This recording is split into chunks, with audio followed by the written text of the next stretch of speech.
অপ্রাসঙ্গিক হয়ে যাওয়া পলাতক শেখ হাসিনাকে প্রাসঙ্গিক করার জন্যে একটা প্রোপাগান্ডার উদ্যোগ নেওয়া হয়েছে।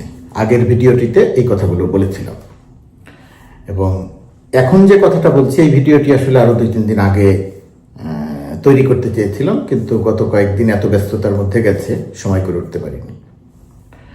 এই যে শেখ হাসিনাকে প্রাসঙ্গিক করার যে পরিকল্পনা, যে প্রোপাগান্ডা, এটা একটা সম্মিলিত প্রোপাগান্ডা। ভারতের আনন্দবাজারের সঙ্গে সাক্ষাৎকার দিয়ে পালিয়ে যাওয়া শেখ হাসিনা বলেছেন তিনি অল্প সময়ের মধ্যেই দেশে ফিরবেন। এ কথা তিনি পালানোর পর থেকেই বলে যাচ্ছেন, এবং সেই কথাগুলোর সঙ্গে এবারের কথাটিকে অনেকেই আলাদা করে দেখছেন যে সত্যিই তিনি দেশে ফিরে আসবেন। এবং এই কারণ এটাকে প্রাসঙ্গিক করার জন্যে বাংলাদেশের ভেতরে, দেশের বাইরে যে যেখানে আছেন একটা সম্মিলিত প্রোপাগান্ডা চালানো হচ্ছে। আমি বারবার বলেছি যে আওয়ামী লীগের প্রোপাগান্ডা মেশিন অত্যন্ত শক্তিশালী। আওয়ামী লীগের সেই প্রোপাগান্ডা মেশিনের নাম ছিল সিআরআই। শত শত কোটি টাকা এই সিআরআই এর মাধ্যমে প্রোপাগান্ডার পেছনে ব্যয় করা হয়েছে এবং এখনো ব্যয় করা হচ্ছে। সেই ব্যয় করার অংশ হিসেবে বোঝানোর চেষ্টা করা হচ্ছে যে শেখ হাসিনা ফিরে আসবেন। শেখ হাসিনা ফিরে আসবে এই প্রোপাগান্ডাটা চালাতে হচ্ছে কেন? এই প্রোপাগান্ডাটা চালাতে হচ্ছে কারণ যেহেতু সে পালিয়ে গেছে। আর শেখ হাসিনা ফিরে আসার বিষয়টি, শেখ হাসিনা বাংলাদেশে ফিরে আসবে বা বাংলাদেশে ফিরে আসুক, এটা তো বাংলাদেশের মানুষের চাওয়া। অন্তর্বর্তীকালীন সরকারেরও চাওয়া ছিল শেখ হাসিনা বাংলাদেশে ফিরে আসুক, তাকে ফিরিয়ে আনা হবে।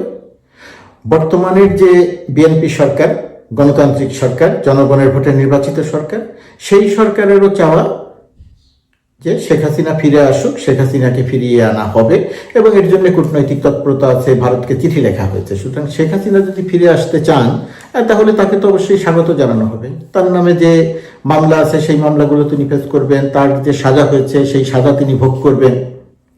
সুতরাং শেখ হাসিনা ফিরে আসবে এইটাকে কেন্দ্র করে যে এক ধরনের প্রাসঙ্গিক, হাসিনার অপরাজনীতিকে প্রাসঙ্গিক করার চেষ্টা করা হচ্ছে, সেটার প্রধানতম কারণটি হচ্ছে যে আবার ওই রকমের দুঃসময়, মানবতা বিরোধী অপরাধ, গুম, খুন, ব্যাংক লুট, যার যা ইচ্ছা তাই, সেই কাজটি করার মতো প্রেক্ষাপট তৈরি করতে চায়। এই প্রেক্ষাপটটি দেশের বাইরে থেকে করছেন, এই দেশের প্রেক্ষাপটটি দেশের ভেতর থেকে করছেন।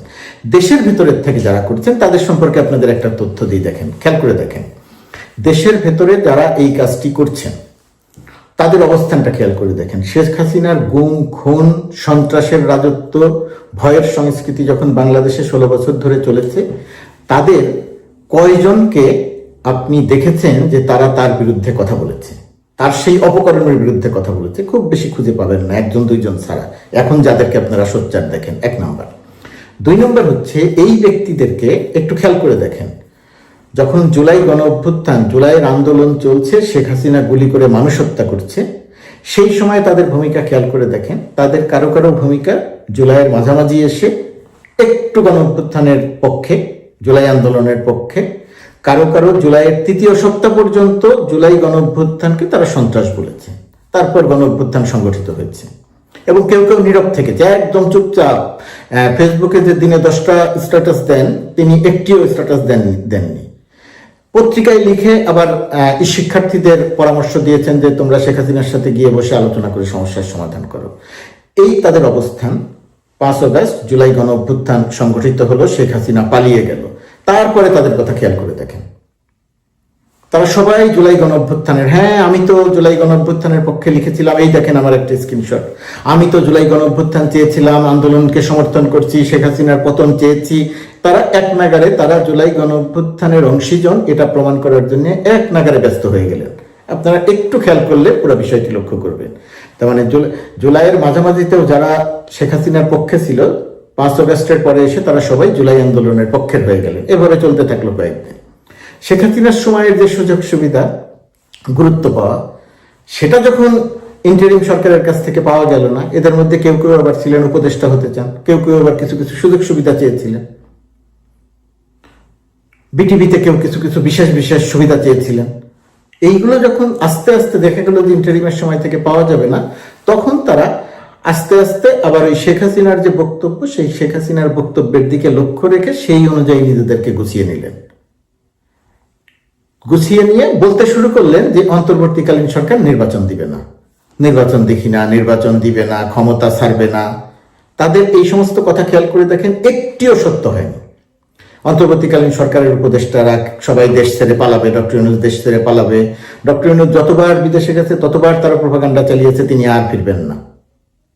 ডক্টর ইউনূস সরকার, অন্তর্বর্তীকালীন সরকার তার উপদেষ্টাদের নিয়ে আলোচনা সমালোচনা সেটা আলাদা ব্যাপার, সেটা হতেই পারে, কিন্তু তাদের বিষয়ে যে প্রোপাগান্ডা, যারা এই যে এখন আওয়ামী লীগকে প্রাসঙ্গিক করার জন্য প্রোপাগান্ডা চালাচ্ছেন, আমি তাদের প্রোপাগান্ডার কথা বলছি। তারা যা যা বলেছে তাদের একটি কথাও সত্য হয়নি। গণঅভ্যুত্থানের বিরুদ্ধে, গণঅভ্যুত্থান সংগঠিত হওয়ার পর গণঅভ্যুত্থানের পক্ষে, গণঅভ্যুত্থানের পরিপ্রেক্ষিতে অন্তর্বর্তীকালীন সরকার সেখান থেকে সুযোগ সুবিধা না পেয়ে এখন আবার গণঅভ্যুত্থানের যে সরকার, অন্তর্বর্তীকালীন সরকারের বিরুদ্ধে মানে খুব কৌশলে শেখ হাসিনাকে প্রাসঙ্গিক করার একটা চেষ্টা চলছে, এবং তাদের কোনো কথা সত্য হয় নাই, তাদের কোনো বিশ্লেষণ সত্য হয় নাই। এই যখন অবস্থা, তখন কেউ কেউ খুবই চিন্তায় পড়ে যাচ্ছেন বলে মনে হয় যে কেন তারা এরকম কথা বলবে।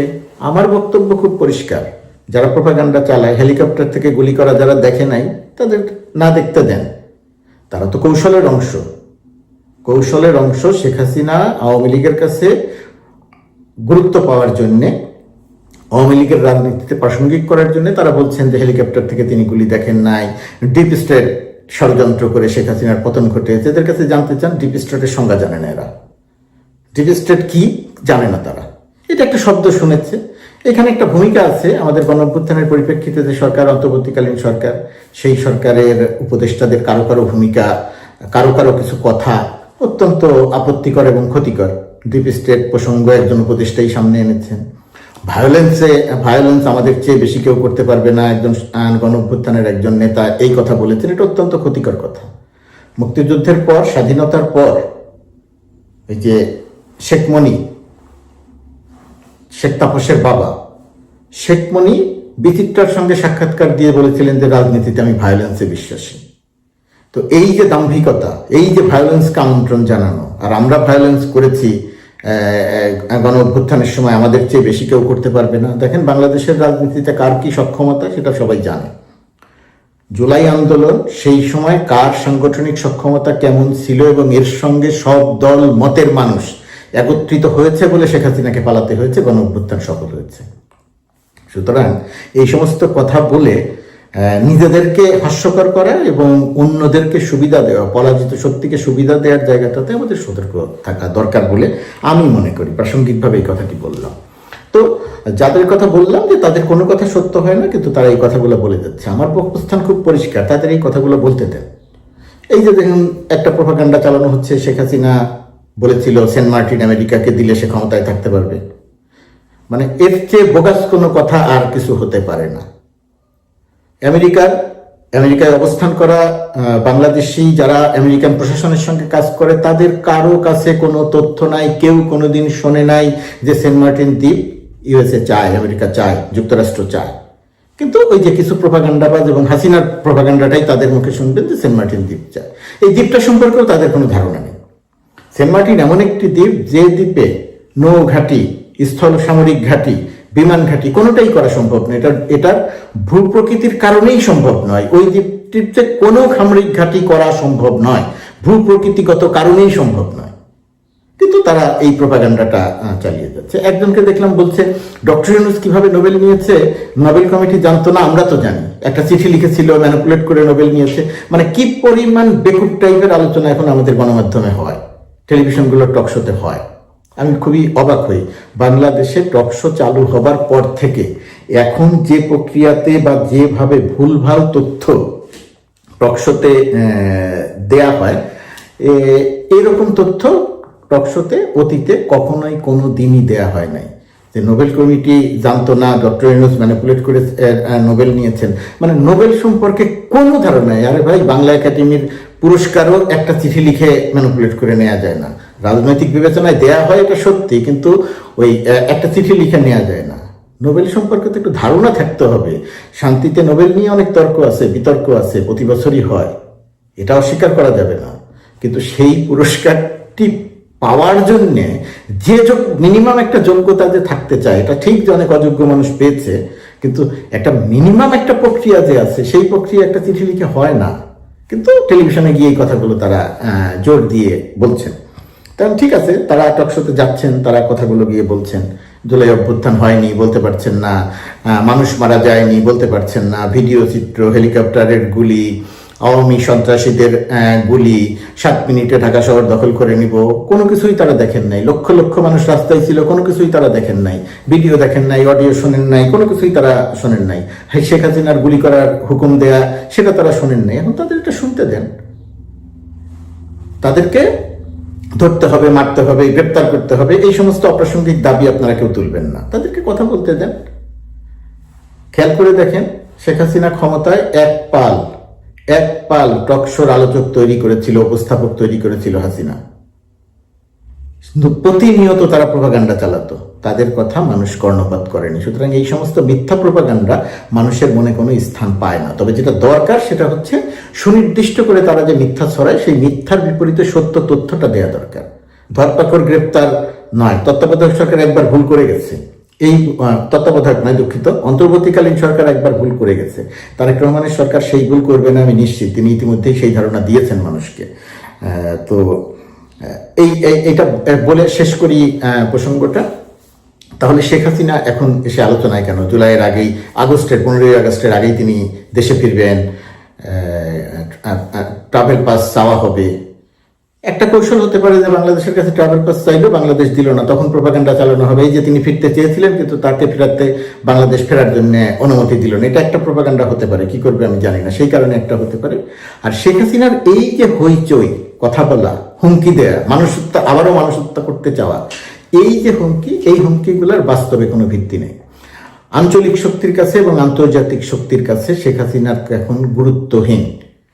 যুক্তরাষ্ট্রের কাছে শেখ হাসিনা এবং আওয়ামী লীগ একটা গুরুত্বহীন বিষয়।